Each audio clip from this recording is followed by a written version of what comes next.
모랑의 매화꽃. 눈 내린 금겨울의 얼음이 아직 계림의 봄은 서성이고 고우신의 봄 신명이 재능도 많아 모랑의 집 매화꽃이 먼저 핀 것을. 꽃이 피려면 꽃샘 추위를 거쳐야 한다. 얼었다 녹았다를 되풀이 그렇게 보인다. 선사는 읊조리듯 글을 써놓으니 동자승이 다가와서 묻는다. 궁금하다는 것이. 큰 스님 매화꽃이 먼저 피었다는 것은 무엇을 뜻하는가? 알아맞혀 보아라. 먼저 매화꽃의 숨은 뜻은 무엇일까? 부처님 말씀 아닌가요? 비슷해. 그럼 모랑과는 무슨 이야기가 있기에? 이야기가 조금 길어. 무국상가 사연을 들려주시게나. 옆에서 귀를 기울여 선사의 말을 듣던 무국상가가 시자에게 모래 이야기를 해줍니다. 땅거미가 찾아드는 늦가을. 옷은 비록 초라했지만 얼핏 보기에도 예사롭지 않은 웬 고구려 사람이 신라의 일선군의 큰 부자였던 모래의 집을 찾아든다. 주인을 찾는다는 말에 마지못해 모래는 들어오란다. 우리 집엔 무슨 일로 오시었소? 나그네는 소박하게 털어놓는다. 저는 묵호자라는 고구려 중입니다. 인연의 땅이라고 믿고 찾아왔으니 저를 내치지 마십시오. 그때 신라에서는 불교가 공인되지 않은 눌지왕 때였다. 모래는 묵호자의 불법을 받아들일 준비가 전혀 되어 있지 않았다. 그러나 모래는 이것도 인연이다 싶어 묵호자를 남 모르게 지하밀실을 지어서 거기서 당분간 지내게 했다. 이 무렵 나라에서는 중국으로부터 들어온 옷과 함께 향의 이름과 그 쓰는 법을 몰라서 사람을 놓아 나라 안을 두루 다니게 하면서 알아보도록 했다. 이 소문을 알게 된 묵호자는 사람을 불러 친절하게 일러준다. 이것은 향인데 불에 태우면 그윽한 향기가 납니다. 향을 사르면서 정성껏 빌면 무슨 소원이든지 들어줄 겁니다. 때마침 궁에서 묵호자를 청하는 궁리가 찾아온다. 공주마마의 병이 매우 깊습니다. 백약이 무효하고 치료를 해도 듣질 않으니 이렇게 모시러 왔으니 저와 함께 궁으로 들어가십시다. 묵호자와 궁리는 발걸음을 제쳐가듯 서랍을로 말을 달렸다. 묵호자는 공주가 누워있는 방으로 가서 향을 피우고 불공을 정성껏 올렸다. 그윽한 향이 퍼져 방에 가득하고 그의 연불이 끝나자 공주는 감았던 눈을 뜨면서 의식을 되찾는다. 얼마쯤 지나니까 병이 나았다. 공주의 병이 쾌유하였다. 임금은 너무나 기뻐했다. 그에게 소원을 물었다. 어떤 소원도 없습니다만 다만 하나 소원이 있다면 천경님의 절에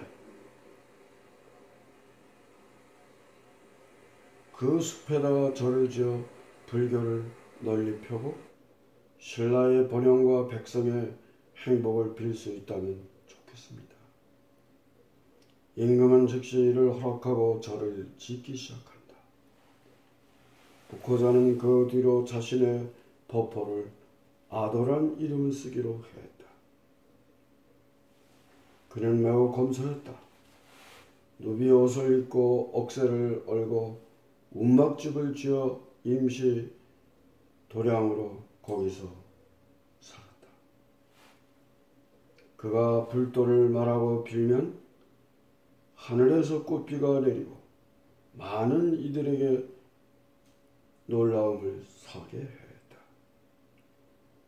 때는 아직 신라의 불교가 공인되기 이전이어서 흑련사는 미초왕 이후 이인에 잊혀지고 만다.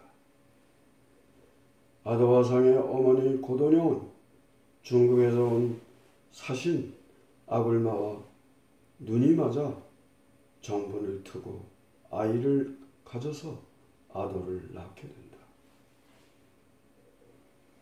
그 아도가 5살이 되자 고도령은 아도를 절로 보낸다.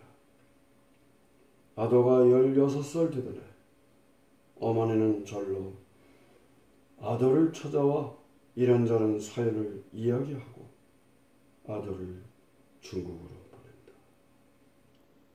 아도는 중국에 찾아갔다.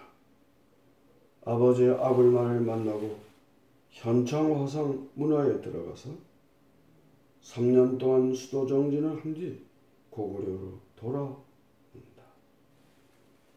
불법의 전파를 위해서 아들을 신라 땅으로 가도록 권한 것이다. 신라에는 천경림을 비롯한 7곳의 큰 절터가 있어서 모두가 부처님의 인연처인데 앞으로 불법이 큰 숲을 이루게 될 것이다. 그것에 가서 불법을 전하여 선업을 쌓음이 좋지 않겠는가. 그러다가 임금이 돌아가고 새 임금이 용상에 올랐다. 나라에서는 표변하여 돌변해서 아도화상을 죽이려고 했다. 아도는 제자들과 더불어 다시 모래의 집으로 돌아와서 몸을 숨긴다. 그를 따라서 신돌이 점차 늘어났다. 한편 낮에는 소와 양 1000마리를 돌보고 농사 일을 도왔다. 아무 조건도 없이 5년의 세월이 흘렀다. 화상은 가는 곳도 밝히지 않고 훌쩍 그곳을 떠난다. 모래가 가는 길을 물었다. 저를 만나시려거든 한참이 지나 칠기 담안으로 내려오거든 칠글 따라오십시오. 아도가 집을 나가던 해 겨울, 그해 겨울은 몹시 추웠고 눈보라가 치던 날이었다. 그의 말대로 모래의 집 담 밑으로 직선이 내려오지 않는가. 모래는 사람들을 데리고 직줄기를 따라갔다. 그곳에는 아도화상이 짐승 같은 모습을 하고 좌선을 하고 정진하고 있지 않은가. 그것이 바로 신라불교의 요람인 오늘날의 도리사가 된다. 그 터가 도리사 터다. 아도가 모래를 찾아온다. 골망을 내려놓으며 시주를 청하고 무고하시지요. 이곳에 절을 지으려고 하니까 이 골망에 제 뒤에 가방에 벼 2마리를 주시면 안 될까요? 그거 어려운 일이 아니죠. 모래는 기꺼이 승낙하고 벼 2마리를 골망에 부었으나 어쩐 일인가. 아무리 부어도 걸망은 차지를 않는다. 마침내 모래는 재산을 다 바쳐 도리사를 세우게 된다. 마침 눈이 하얗게 내린 겨울, 아도화상이 잠깐 서랍을 나들이를 하고 돌아오는데 절을 지은 태조산 밑에 때 아닌 복사꽃이 활짝 피어 눈이 부시다. 아도화상은 이에 그 절 이름을 복사꽃이 피었다고 해서 도리사라고 했고, 마을 이름도 도계라고 했다. 지금도 도리사 이웃마을에는 소와 양 1000마리를 길렀다고 해서 양천골 또는 우천골이라 했으며, 도계동 뒷마을에는 외양간이 있었다고 우실이라고 하며, 또 모래의 집터는 모래장자터, 그리고 우물은 모래장자샘이라고 불렀다.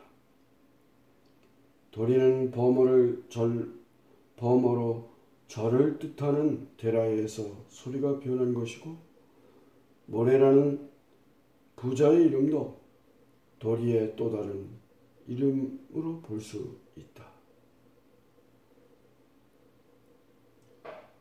일본에서는 아직도 절을 데라라고 이름을 보면 더욱 믿음이 간다. 이야기를 듣고 난 시자가 되짚어 묻는다. 그럼 큰 스님의 글에 모량은 모래이고 아도 화상이 있던 자리에 도리사를 세웠으니 모래와 도리는 무슨 같은 뜻입니까? 이련 선사가 나서서 풀이를 해준다.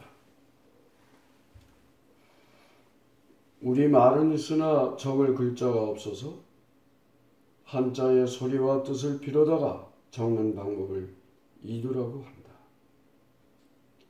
이두식으로 적은 글자인데 모래는 달아, 도라를 적는 글자이니 도리와 달아가 거의 같은 말을 적은 것으로 볼 수 있다. 인도의 옛말인 버머, 즉 산스크리트 말로 보면 데르의 소리를 내니 조금 소리가 달라졌을 뿐 같은 말이다. 참 죄없을 만한 물음이로다. 다시 시자가 호기심으로 물어댄다. 마을 이름의 모래장자터, 모래장자샘, 우천골이나 양천골, 절 이름의 도리사는 모두가 아도화상과 모래 부자와 같은 흐름의 이름들이네요. 그죠?